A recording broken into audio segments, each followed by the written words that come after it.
technical ones before the fun interview, right? Right. What you change this year in your swing? You dropped your hands down. That's what. I mean, it's not so much. I think it's. Mechanically, whether you start with your hands high or your hands low or whatever, you still got to get to the same position, before you hit. So I think it's not so much mechanical as it is. I think that, starting out the season, I had,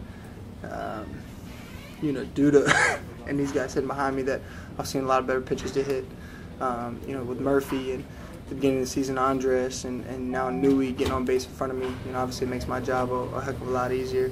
And then being in a good offense, I think it goes without saying that, when you're hitting in the middle of a good offense, it's a lot more fun. Right. And mechanically, I don't think there was too many things that I made adjustments to that would be altering. I think the most important thing is you have to find a consistent base, something that you feel like you can repeat day in, day out, and hopefully I'm slowly getting to that point.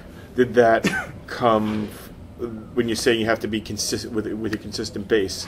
Is that what you concentrated on going into this year, trying to say, hey, let's get consistent? And yeah, I mean, I think that's the goal, is that over the course of 162 games, and that's not even including spring training, that you have to find something that you feel comfortable with, that you feel confident with, and that you don't tinker too much over the course of the season.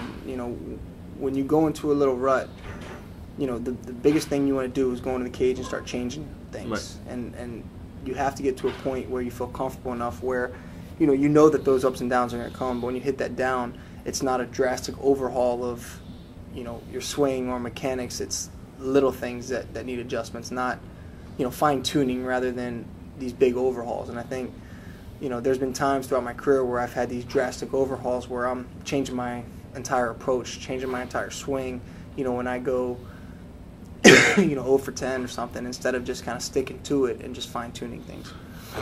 Broke your pinky back in April, missed a couple of games, came back and didn't miss a beat. So is that part of the stay consistent, or, even with trying to grab a bat? Well, I mean, I think it was. I think a lot of the credit goes to our training staff gets crushed, especially recently, and it was 24-hour around the clock.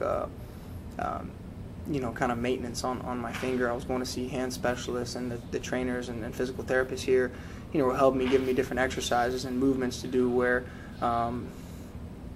where they could get me on the field a little quicker, and giving me things that would help strengthen it and kind of speed up the recovery and the process. And it's just one of those things where I take pride. I enjoy the fact that I like to go out there and attempt to play every day, and when that happened, I made it my goal that I was fortunate we had an off day mixed in there where I wanted to get back for that Philadelphia series, and we were able to accomplish that.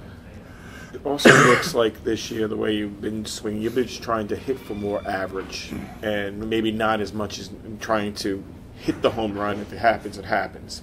Is that kind of the case? Yeah, I mean, I think that's the type of hitter I am. I've never considered myself a home run power hitter. Mm-hmm. I feel like I'm at my best when I'm using all the fields. Hitting the ball in the gap. Obviously it's nice to hit the occasional home run, but that's not where I try to center my game around. I want to focus my game around spraying the ball to right field, going up the middle, being able to pull the ball, and mostly going gap to gap. So I feel like I'm at my best when I'm doing that, and like I said, obviously the occasional home run is nice, but I'm not gonna go up there and sacrifice my strengths to try to hit more home runs. Now, speaking to Hairston last month, he was saying that the fences moving in helps like a gap hitter like you, because there's less room out there, so an outfielder is actually turning and waiting for the carom. Do you find that this year with the new fences? I think that it's such a small sample size so far that I'm not exactly sure what. I think that the ballpark is more hitter friendly. Right. No question. And that's a good thing for everybody, for all hitters. Right. But it's not something where you change your approach on the ballpark, and I'll be the first one to tell you, with the way that the old dimensions were, there were times where it got very frustrating. I mean, it's, you hit a ball, you have a good at bat, you do everything you're capable of doing at the plate, and the center fielder is catching it on the warning track. It's obviously frustrating, but now I think this park plays fair, and it plays to the point where if you have a good at bat, if you hit the ball well, for the most part, you'll be rewarded for that. How much did dealing with Dave Hudgens help you with your swing and your approach this year? Well, I think it's important that we've had enough time now to kind of get to know each other, and he's had enough time to kind of get to know my swing and what makes it go and what makes it tick.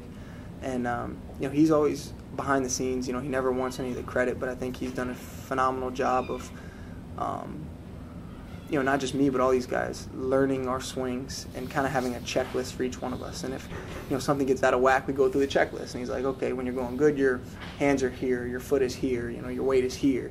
And we kind of go through the checklist and, okay, this is off, so let's try to make this minor adjustment. So I think he's done a phenomenal job of, getting to know the hitters here. And I think teaching to us that, we need to learn each other's swings. So, when I hit in the cage, Murphy's there, Ike Davis is there, Dude is there, and we all kind of look at each other's swings and we're each other's hitting coach, and I think that's brought on by Dave. All right, well, the final question I have for you, looking at the Met record books, you will be either first or second in most of the categories within a year. Did that ever resonate with you as growing up a Met fan? No, I mean, it's humbling, and it's obviously an honor, but the main focus is to win, and as cliche as it sounds, I haven't accomplished what I want to accomplish yet, and that's difficult to swallow. I think that we've had opportunities to go to the playoffs where we've obviously missed, and that kind of wears on you, and that kind of pushes and motivates you. So those individual team records, that they're nice, and it's humbling, especially with the players that you're categorized with. But at the end of the day, I'm very jealous and of Straw and Gary and some of these guys, because of what they were able to accomplish as a team, winning and what their legacies are here.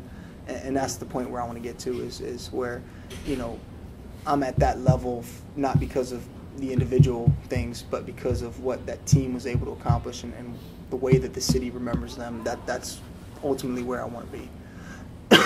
All right. Thanks. All right. Appreciate it.